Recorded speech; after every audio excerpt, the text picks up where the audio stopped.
What if I told you that something once dismissed as a wild conspiracy theory is now official government policy? What if I told you that in just a few short years, millions of people could lose the right to work unless they agree to sign up for a government-controlled system that records, tracks, and verifies their every move? This is not science fiction. It's happening in the United Kingdom right now, and it's being marketed as a harmless tool to fight illegal immigration. But is it really about border security, or is it about power, surveillance, and control? The UK government, under Prime Minister Keir Starmer, has announced that before the next general election in 2029, a new mandatory digital ID will be rolled out. Not optional. Mandatory. Without it, you will not be able to legally work in the UK. It will be stored on your smartphone, linked directly to a central government database, and verified by your employer before you can even start a job.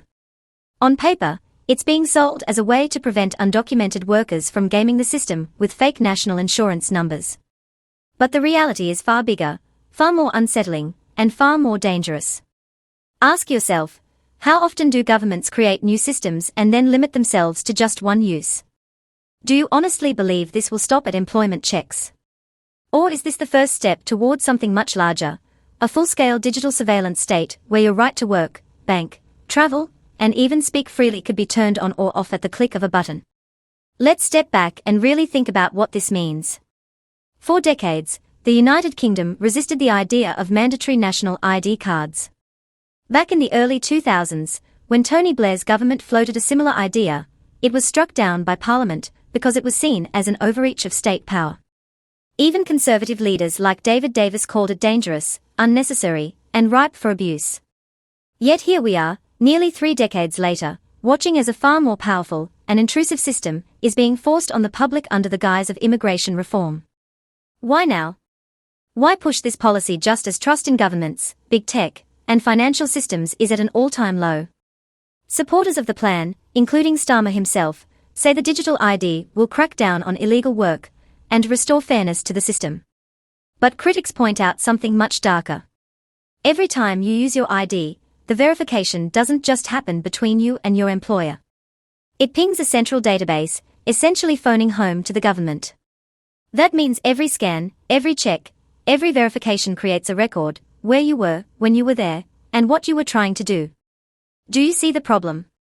This isn't just about stopping a fake ID. This is the infrastructure of constant monitoring. And here's the kicker: once a system like this exists, it rarely stays confined to its original purpose. Today it's about proving your right to work. Tomorrow it could be tied to your tax records, your healthcare, your bank account, your ability to travel, even your access to social media. Imagine a world where speaking out against government policies doesn't just get you shadow banned online, it gets you locked out of employment, banking, or travel because your digital ID has been quietly restricted. Would you call that democracy, or would you call that authoritarianism with a digital mask? Civil liberties groups like Big Brother Watch and the Open Rights Group are sounding the alarm. They argue that digital ID systems are not just convenient tools, they are the foundation for mass surveillance. Unlike showing a driver's license in a shop or at a bank, where the exchange is private, every digital ID verification could be tracked, stored, and analyzed by the state. And with the UK already passing laws like the Online Safety Act, which critics say undermines privacy online, adding digital ID to the mix feels less like immigration reform and more like a blueprint for control. Cybersecurity experts are also worried. A centralized government database that contains biometric data, residency status, and personal information is a goldmine for hackers, foreign states, and even corrupt insiders. We've all seen what happens when massive databases get breached: millions of people's data leaks online, sold on the dark web, exploited for fraud. The UK government promises that the system will be secure, inclusive, and privacy-conscious. But let's be honest, when was the last time a government IT project rolled out smoothly, without data leaks, without mission creep, without unintended consequences? And this isn't just a British story. Around the world, governments are experimenting with digital IDs. In the United States, at least 13 states already issued digital driver's licenses, and over 20 more are considering them. In Europe, the EU is moving forward with its own digital wallet framework. Once one major democracy like the UK normalizes mandatory IDs, others will follow. Could the UK be a testing ground for policies that will soon be exported across the Western world? Could what happens in London, Manchester, and Birmingham today be happening in New York, Toronto, or Sydney tomorrow? Here's where things get even more concerning. Pair digital IDs with central bank digital currencies, or CBDCs. With CBDCs, money itself becomes programmable. Governments could decide where, when, and how you spend it. Now imagine combining that with a mandatory ID system. Your right to work, your right to spend, your right to travel, all linked to a government database that can track, restrict, or even shut you down with the push of a button. Do you see why so many people are terrified that we are not just talking about immigration reform, but the creation of a surveillance state? Already, more than 2.4 million people in the UK have signed petitions rejecting the plan, declaring, "I will not comply." These aren't fringe activists. These are ordinary citizens who understand that once you give away freedom for the promise of security, you rarely get it back. And make no mistake, once this infrastructure is in place, it will be almost impossible to dismantle. Politicians change, governments come and go, but systems of control, especially digital ones, tend to stay and expand. Think about it. How long before access to healthcare is tied to your ID? How long before banks refuse service to anyone without it? How long before protests are monitored in real time using digital ID and facial recognition, with participants quietly flagged in a central database? If that sounds dystopian, it's because it is. And yet, it is being sold to the public as common sense. This raises the ultimate question: do you trust your government enough to hand them this level of control over your life?